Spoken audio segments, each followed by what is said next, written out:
Hi Graham, great to meet up with you and begin working on your game. Sorry about the delay in posting this recap as we discussed via the emails. I've had a few, shall we say, technical difficulties. Anyway, managed to salvage the footage, and just a recap on the key points. The first thing we needed to do was tidy up the stance.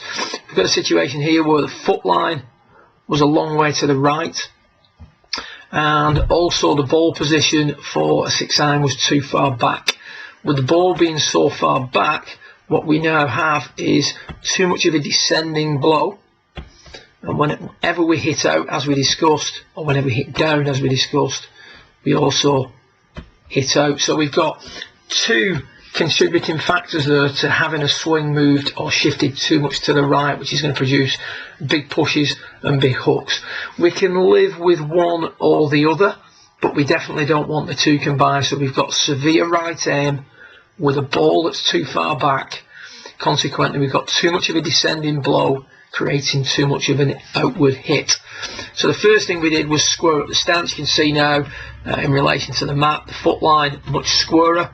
The ball position is much more appropriate for the club that you have in your hands. We talked about maybe positioning the ball a couple of balls in from the left shoulder, which you can see we've got there now, which in turn is producing a little bit less of a descending blow.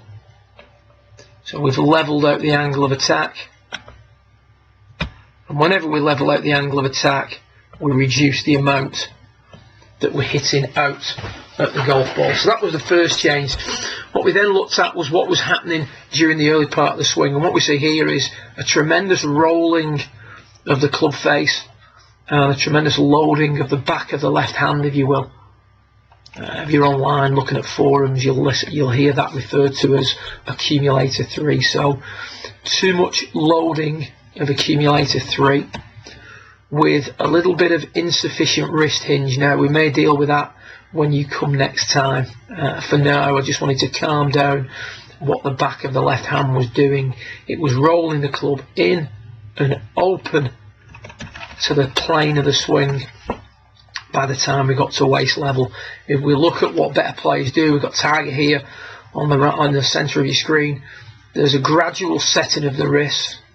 There's no severe rolling of the back of the left hand, and consequently the club doesn't stay in front of him, it's bound to move behind him at some point, but it rolls behind him less early in the swing. As you can see there now, club face less open, shaft of the club pointing less behind him, and the tilt of the shoulders is a little bit more downward as opposed to being too much outward. So the feeling we gave you was zero rotation of the back of the left hand. You can see when you do that, it's looking a lot more like Tiger's. We've got the shoulders tilting on a much better angle, and we've got the club working behind us much less than we had previously. So zero rotation of the back of the left hand was the feel. You saw yourself demonstrate that there with the drill.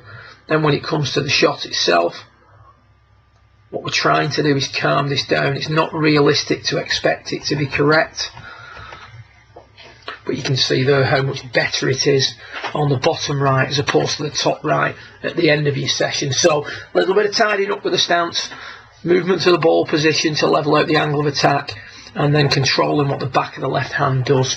Judging by the emails that you've sent across, obviously the ball flight is starting to become much more consistent, as we'd expect, and the golf course seems a much wider place. So look forward to meeting up with you in the coming week, and keep up the good work. Well done.